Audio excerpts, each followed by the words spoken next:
Okay, so I'm going to talk about the window installation on our CIP Monolith Systems, and why I'm pretty passionate about the detailing of this window buck scenario because of the weather we get on the Pacific Northwest.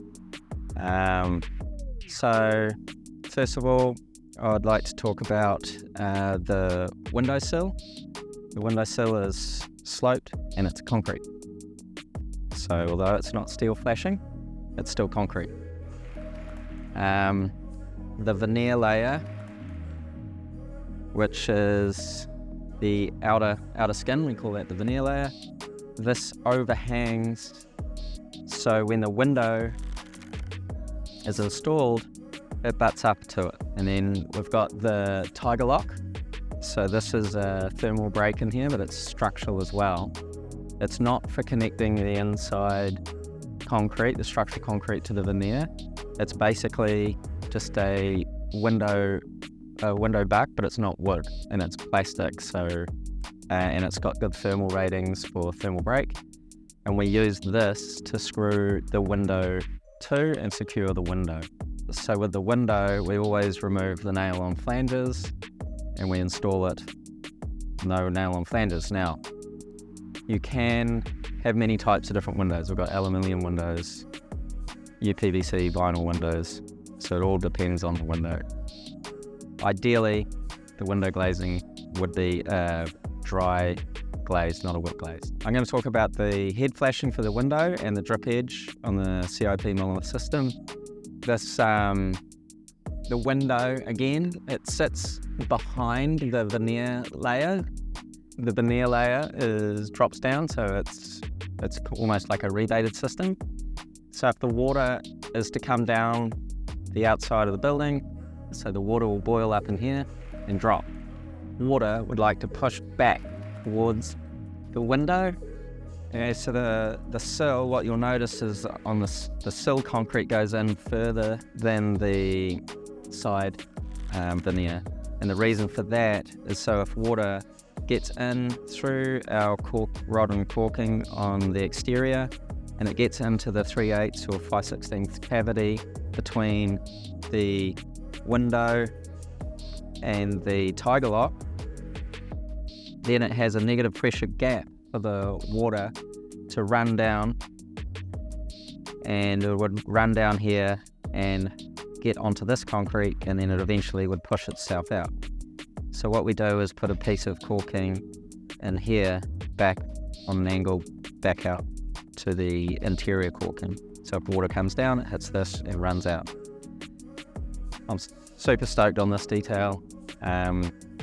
It's one material, whereas in a high performance wood frame home we would have up to about 3 or 4 applications to make this system work, and every time we're applying a material or craft, we have to have high quality craftsmanship to do so, or else it will fail, and very good products.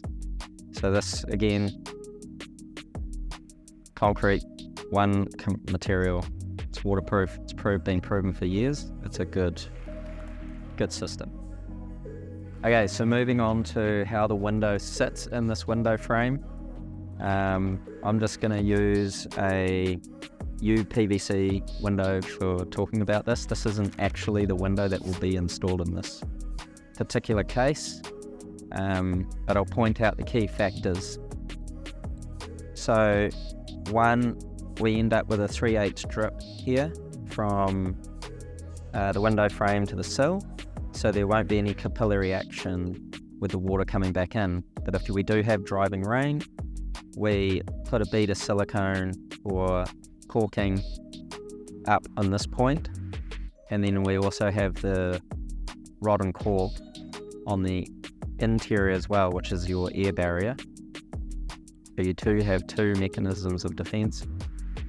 And then on the side wall, this is where the window comes and butts up against, or doesn't butt up against, we typically have a 5/16 or a 1/4 inch gap here.